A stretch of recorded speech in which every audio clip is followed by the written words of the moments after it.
لله رب العالمين، والصلاة والسلام على رسوله النبي الكريم. أما بعد، فأعوذ بالله من الشيطان الرجيم. بسم الله الرحمن الرحيم.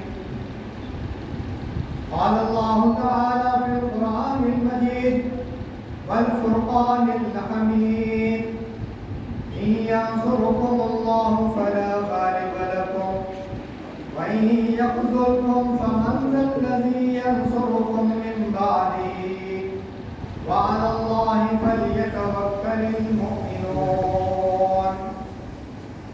وقال تعالى: فبما رحمة من الله لنت لهم ولو كنت فظا غليظ القلب لانفضوا من حولك فاعف عنهم واستغفر لهم وشاورهم في الأمر فإذا عزمت فتوكل على الله إن الله يحب المتوكلين. صدق الله العلي العظيم.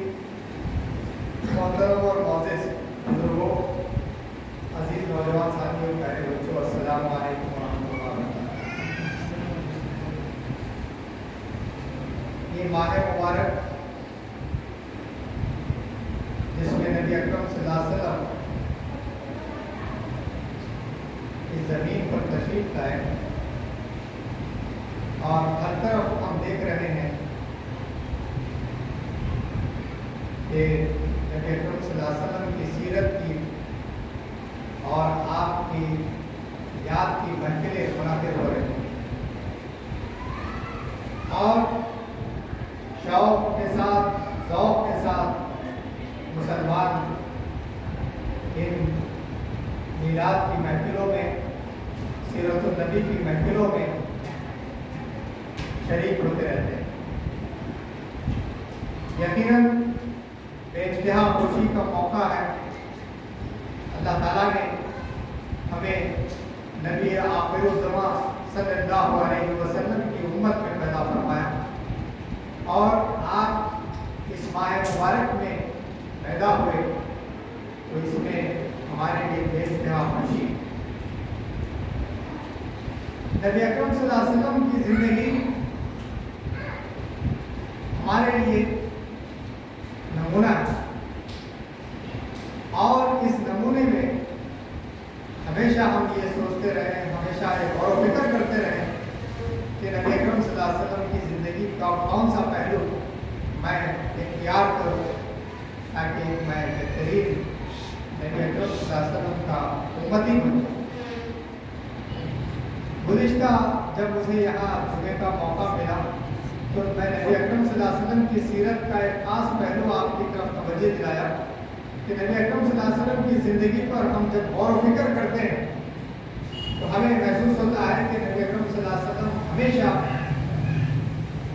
آپ کے اطراف جتنے لوگ تھے، چاہے وہ بچے ہوں، بوڑھے ہوں، بیوی ہوں، بیویاں ہوں، یا دوست احباب ہوں، بازار کے رہنے والے ہوں، جن سے آپ کی ملاقات ہوئی، آپ ان تمام کو چینج کرنے، بدلنے کی آپ نے کوشش کی. اس پہلو پر میں نے گزشتہ جمعہ توجہ دلائی کہ نبی اکرم صلی اللہ علیہ وسلم کی ایک خاص خوبی کہ آپ کے اطراف جو بھی آئے ان سب کو آپ نے چینج کیا، اور اس پہلو کو ہمیں اختیار کرنا بے انتہا ضروری ہے.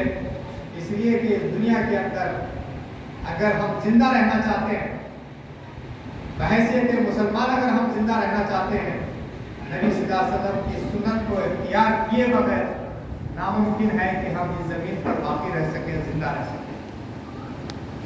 نبی اکرم صلی اللہ علیہ وسلم کے طریقوں کو اختیار کیے بغیر، آپ کے اسوے کو اختیار کیے بغیر اس دنیا کے اندر ہم زندہ نہیں رہ سکتے. اس لیے کہ ہماری پوری زندگی کا محور اور مرکز اللہ اور اس کا رسول ہے، اور اسی کے بھروسے پر دنیا بھر میں ہم رہتے ہیں. چاہے وہ مسلمان ملک ہو چاہے وہ غیر مسلم ملک ہو، اور ہم ڈنڈے کی چوٹ میں رہتے ہیں، کسی سے ڈر کے نہیں رہتے، بلکہ ہم پورے ہمت اور حوصلے کے ساتھ زندگی بسر کرتے ہیں، اس لیے کہ خالق اور مالک اللہ تعالیٰ ہے اور اس کا راستہ بتانے والے نبی اکرم صلی اللہ علیہ وسلم کے راستے پر ہم چل رہے ہیں۔ تو ہمارے لیے جو ہمت ہے، حوصلہ ہے، وہ ہے اللہ اور اس کا رسول۔ ہمارے لیے کوئی حکومت ہمت کا ذریعہ نہیں ہے، ہمارے لیے کوئی پولیس ملٹری کی حفاظت ہمارے لیے ہمت کا ذریعہ نہیں ہے، لیکن ہمارے لیے جو ہمت کا ذریعہ ہے وہ ہے اللہ تعالیٰ اور اللہ کے رسول حضرت محمد صلی اللہ علیہ وسلم کا اسوہ ہے، نمونہ ہے۔ اسی کی بنیاد پر ہم دنیا کے مختلف ممالک میں ہم سفر کرتے رہتے ہیں، ہمارے بچے یورپ میں پڑھنے جاتے ہیں، وہاں جاب کر رہے ہیں، ہم ہندوستان میں غیر مسلم ملک کے اندر ہم سینہ ٹھوک کر زندگی بسر کر رہے ہیں، ہم ڈرتے ہوئے زندگی بسر نہیں کرتے، اس لیے کہ ہم اللہ کے بھروسے پر زندہ ہیں۔ اگر ہندوستان کے اندر مسلمانوں کی جگہ کوئی اور قوم ہوتی تو یہ 70 سال میں مٹ کے ختم ہو جاتا، لیکن ہمارا تعلق اللہ تعالیٰ سے ہے، اللہ کے رسول حضرت محمد صلی اللہ علیہ وسلم سے ہے۔ اس کا نتیجہ یہ ہے کہ ہم پورے جوش اور ولولے کے ساتھ اور ہمت کے ساتھ اس ہندوستان کے اندر زندگی بسر کر رہے ہیں۔ اب جو چیز قابل غور ہے اس پہلو کی طرف میں آپ کو توجہ مبذول کرانا چاہتا ہوں۔ جیسے میں نے گزشتہ جمعہ آپ کے سامنے بات توجہ دلائی کہ نبی صلی اللہ علیہ وسلم کی سیرت کا یہ پہلو کہ آپ کے اطراف جو بھی آیا آپ نے انہیں چینج کرنے کی کوشش کی، بدلنے کی کوشش کی، اور جب نبی اکرم صلی اللہ علیہ وسلم اس زمین سے رخصت ہوئے تو آپ کی کوششوں کے نتیجے میں 5 لاکھ لوگ ایمان لائے۔ خلفائے راشدین کے کوششوں کے نتیجے میں پورے تقریباً دنیا کا ایک بہت بڑا حصہ مسلمان ہوا۔ کیوں؟ اس لیے کہ تربیت یافتہ 5 لاکھ لوگ پورے دنیا میں پھیل گئے اور ڈنڈے کی چوٹ پر انہوں نے اسلام کو پھیلایا۔ اسلام کوئی برکت کا مذہب نہیں ہے، اس بات کو اچھی طرح سمجھ جائیے۔ اسلام کوئی ثواب کے لیے یا برکت کے لیے یا فضائل کے لیے آیا ہوا مذہب نہیں ہے۔ اسلام اس لیے آیا ہے کہ اس زمین کو چینج کر دیا جائے، اس زمین کے اوپر بسنے والے سارے انسانوں کو اس طرح بنا دیا جائے کہ وہ اس زمین کے خالق اور مالک کے پسندیدہ بندے ہو جائے۔ اسلام اس لیے آیا ہے کہ اس دنیا کے اندر ڈر اور خوف کو ختم کر دیا جائے اور دلوں کے اندر، دماغوں کے اندر اگر کوئی ڈر ہو تو وہ صرف اللہ رب العالمین کا ڈر ہو، آخرت میں جواب دہی کا ڈر ہو کہ مجھے ایک دن اللہ کے سامنے ٹھہرنا ہے اور وہاں مجھے حساب دینا ہے۔ اس وقت کوئی نہیں رہے گا، میں اکیلا رہوں گا، میرا رب اللہ رب العالمین رہے گا، مجھ سے وہ سوال کرے گا تو میں کیا جواب دوں گا۔ یہ ڈر ہم اپنے دل اور دماغ میں، نگاہوں میں بسانا ضروری ہے۔ جب تک یہ ڈر ہمارے دلوں میں نہیں پیدا ہوگا اس وقت تک ہم اس دنیا کے اندر ڈرتے ہوئے رہیں گے اور ساری دنیا کی قومیں ہمیں ڈراتے رہیں گے۔ کامیابی اور ناکامی اللہ کے ہاتھ میں ہے، دنیا اور آخرت اللہ تعالیٰ کے ہاتھ میں ہے، لیکن یاد رکھیے یہ دولت ہمیں حاصل ہوگی اس وقت جب یقین کامل حاصل ہو جائے۔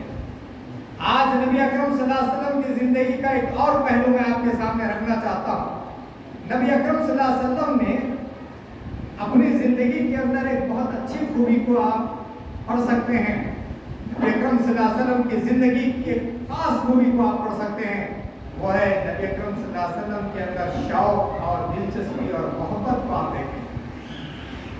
جو کام بھی آپ کرتے بڑے شوق کے ساتھ کرتے، بڑی دلچسپی کے ساتھ کرتے، بڑی محبت کے ساتھ کرتے۔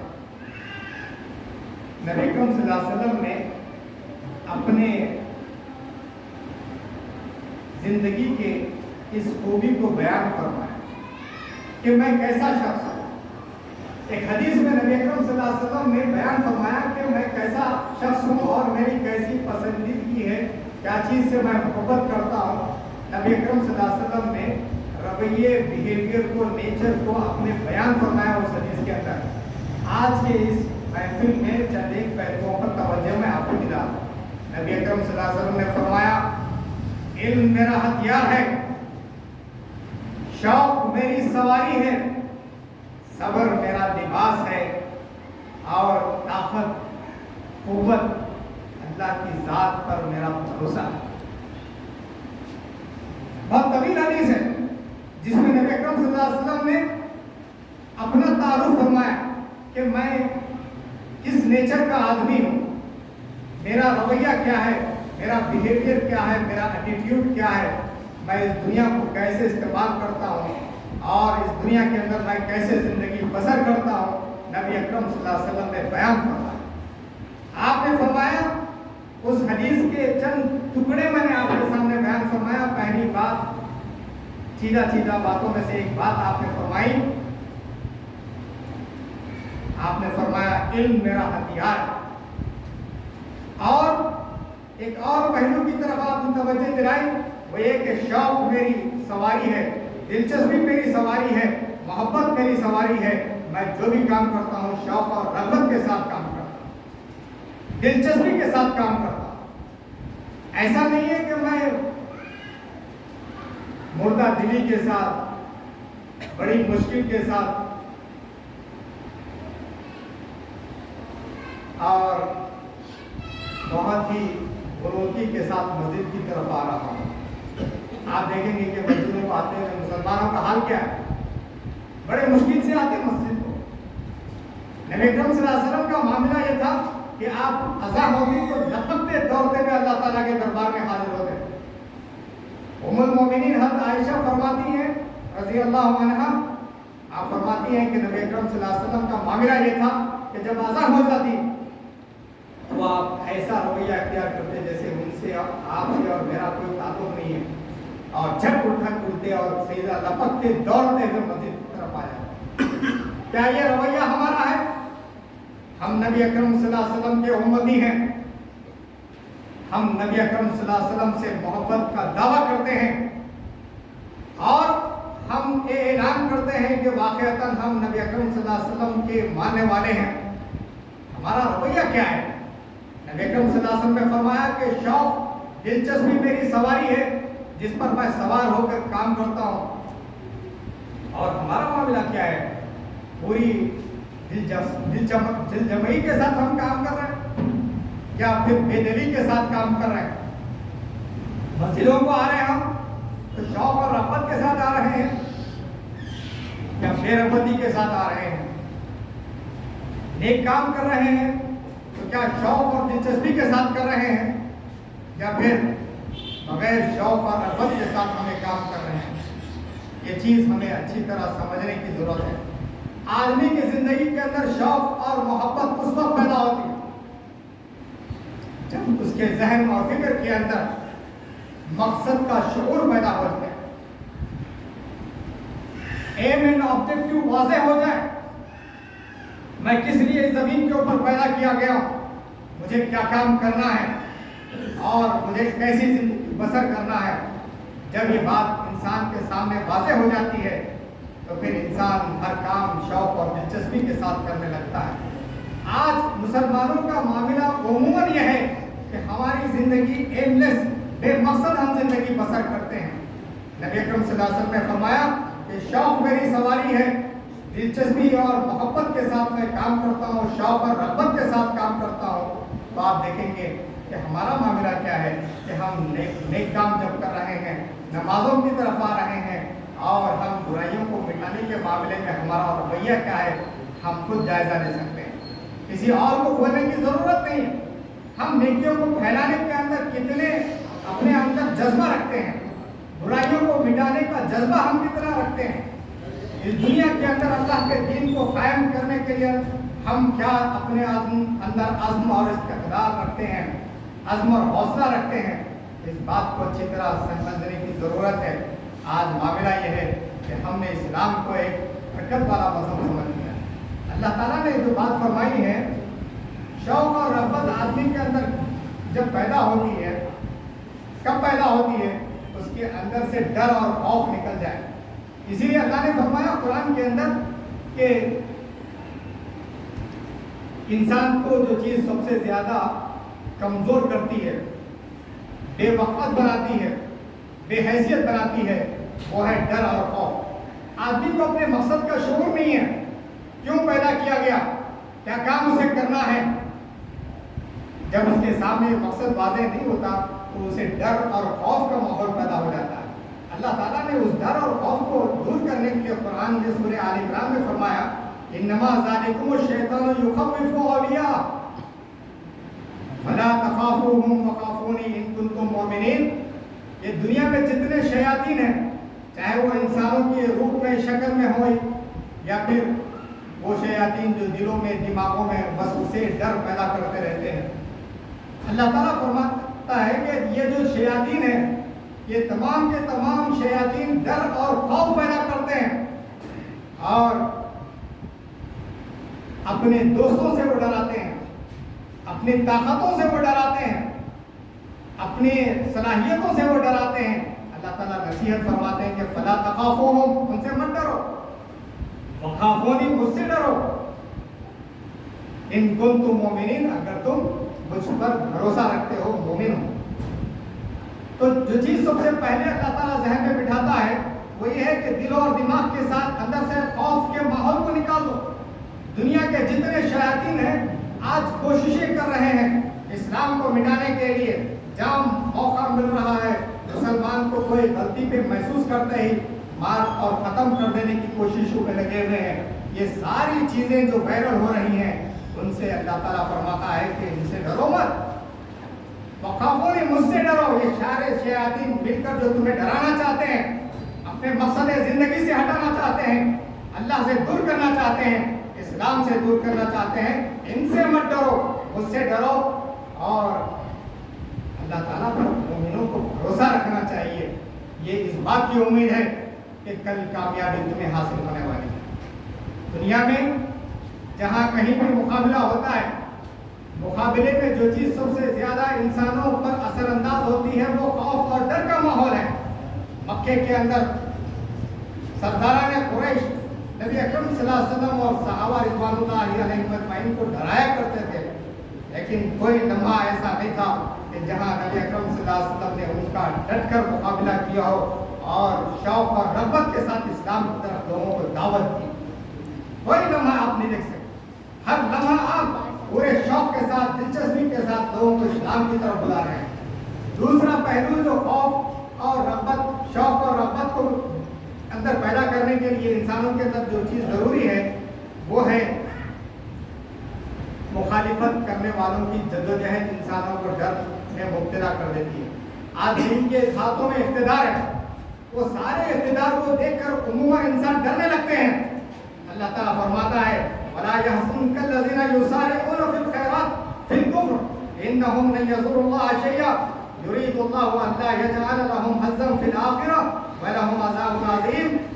یہ دنیا میں جتنے دشمنان اسلام ہیں، ان کی جدوجہد، ان کی کوشش انہیں غم میں مبتلا نہ کر دے، ڈر میں مبتلا نہ کر دے، خوف میں مبتلا نہ کر دے۔ یہ جتنے اللہ کے نافرمان ہیں، یہ دنیا میں دن دھراتے ہوئے جو پھر رہے ہیں، ان سے مت ڈرو۔ فرمایا انہم لن یضروا اللہ شیئا، یہ رتی برابر اللہ کو کچھ نقصان نہیں پہنچا سکتے۔ مطلب یہ ہے کہ اللہ کے دین کو قائم کرنے کے لیے جو لوگ جدوجہد کر رہے ہیں انہیں ایک پیسے کا نیا پیسہ وہ نقصان نہیں پہنچا سکتے۔ پھر فرمایا اللہ چاہتا ہے کہ انہیں دنیا آخرت کے اندر کوئی حصہ ان کے حصے میں نہ رکھا، یعنی ڈائریکٹ جہنم کے اندر واصل جہنم کر دیے جائیں گے، وَلَهُمْ عَذَابٌ عَظِيمٌ، اور انہیں وہاں دردناک عذاب دیا جائے گا۔ ایسا نہیں ہے کہ اللہ نہیں دیکھ رہا ہے، اللہ تعالیٰ فرماتا ہے کہ وَاللَّهُ بَصِيرٌ بِمَا يَعْمَلُونَ، اللہ بہترین دیکھ رہا ہے، وہ جو کچھ بھی کام کر رہے ہیں، جو کچھ بھی تم کام کر رہے ہو، اللہ دیکھ رہا ہے۔ نبی اکرم صلی اللہ علیہ وسلم کی زندگی کے اندر شوق اور رغبت کو آپ اور ہم محسوس کر سکتے ہیں، دلچسپی کو محسوس کرتے ہیں۔ اسلام کو غالب کرنے کے لیے دیوانہ وار مخالفت کے باوجود بھی آپ جدوجہد کرتے تھے، تو یہ ڈر اور خوف کو آپ کے دلوں سے اللہ نے نکال دیا، اور پھر مخالفت کی طاقت کو اللہ تعالیٰ نے آپ کے دلوں سے نکال دیا۔ پھر اللہ نے فرمایا تیسری چیز جو نبی اکرم صلی اللہ علیہ وسلم کے شوق اور رغبت کو اللہ تعالیٰ نے جو ہم اور آپ دیکھتے ہیں وہ یہ ہے کہ اللہ تعالیٰ فرماتے ہیں کہ ان ینصرکم اللہ فلا غالب لکم، اے نبی اگر یہ اللہ تمہاری مدد پر آ جائے تو تم پر کوئی غالبہ نہیں آ سکتا۔ آج نبی اکرم صلی اللہ علیہ وسلم نہیں ہے، آج یہ امت محمدیہ صلی اللہ علیہ وسلم زمین پر باقی ہے۔ یہ وعدہ اہل ایمان کے ساتھ بھی ہے کہ ساری دنیا کی طاقتیں مل کر اسلام اور مسلمانوں کو اگر وہ مٹانا چاہیں، قرآن میں اللہ تعالیٰ علم دے رہا ہے، یقین ہم کو عطا فرما رہا ہے۔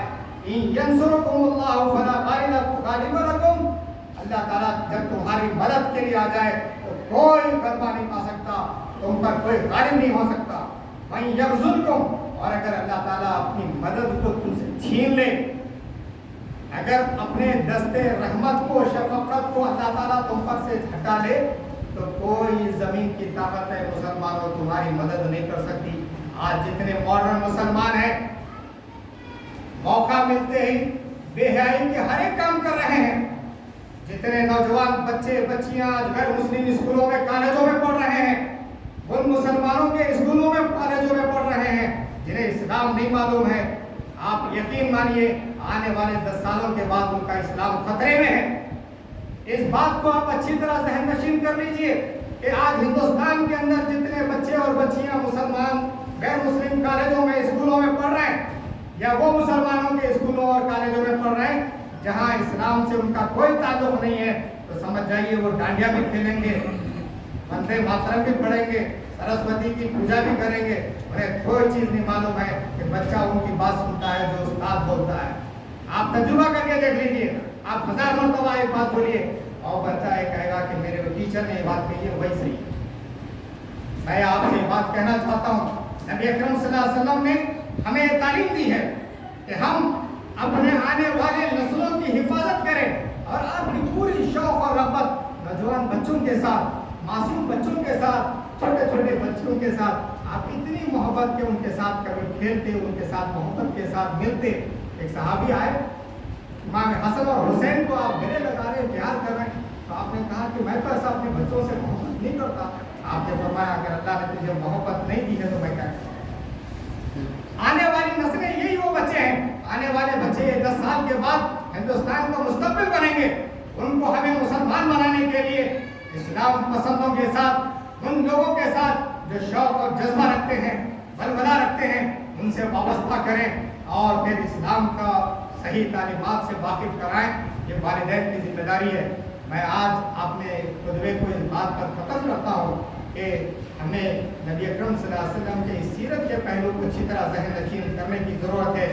آپ کی زندگی میں ہمیں شوق اور رغبت نظر آتی ہے، شوق اور رغبت، دلچسپی، عزم اور حوصلہ اس لیے ہے کہ ڈر نہیں ہے، کسی کا خوف نہیں ہے، اور اگر کسی پر بھروسہ ہے تو اللہ کی ذات پر بھروسہ ہے۔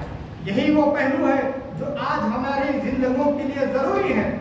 آپ بچوں کے، نوجوانوں کے ذہنوں کے اندر علم کو جتنا بہتر انداز سے بٹھائیں گے، دل و دماغ کے اندر ذہن نشین کروائیں گے، اتنا ہی یہ یقین کے ساتھ کامیابی کی منزلوں کو چھوئیں گے اور اسلام سے وابستہ ہو جائیں گے۔ ایک واقعہ بیان کرتے ہوئے اپنی بات کو میں ختم کرتا ہوں۔ نوجوانی میں ایک بچہ میرے پاس پڑھا کرتا تھا، اس کو ہم نے اسلام کی جب تعلیمات دی، مجھے ایک عرصے کے بعد تقریباً 20 سال کے بعد اس سے میری ملاقات ہوئی۔ وہ ایک PhD کر لیا، میڈیکل کالج کے اندر پروفیسر بن گیا۔ مجھے معلوم ہوا کہ سر یہاں پر ہے تو ملنے آیا۔ اس نے کہا کہ آپ لوگوں نے جو بچپن میں ہمیں اسلام کی تعلیمات دی، ان غیر مسلم ماحولوں میں بھی رہنے کے باوجود بھی ہم نے اسلام کو آج پکڑے رکھا ہے، اور اسی کا نتیجہ ہم مسلمان ہیں۔ ان معصوم بچوں کے ذہن اور فکر کے اندر اللہ کی ذات پر یقین، نبی اکرم صلی اللہ علیہ وسلم کی تعلیمات پر یقین، نبی اکرم صلی اللہ علیہ وسلم کے اسوے کو، نمونے کو اختیار کرنے کی طرف توجہ دلانا، یہ ہم سب کی ذمہ داری ہے۔ اور میں اللہ تعالیٰ سے دعا کرتا ہوں کہ اللہ تعالیٰ ہمیں ان باتوں پر غور و فکر کرنے اور عمل کرنے کی توفیق عطا فرمائے، اور ہمیں دنیا اور آخرت میں اپنے پسندیدہ بندوں میں شامل فرمائے۔ سبحان اللہ بحمدہ، سبحان اللہ العظیم، سبحانک اللہم و بحمدک، نشہد ان لا الہ الا انت، نستغفرک و نتوب الیک۔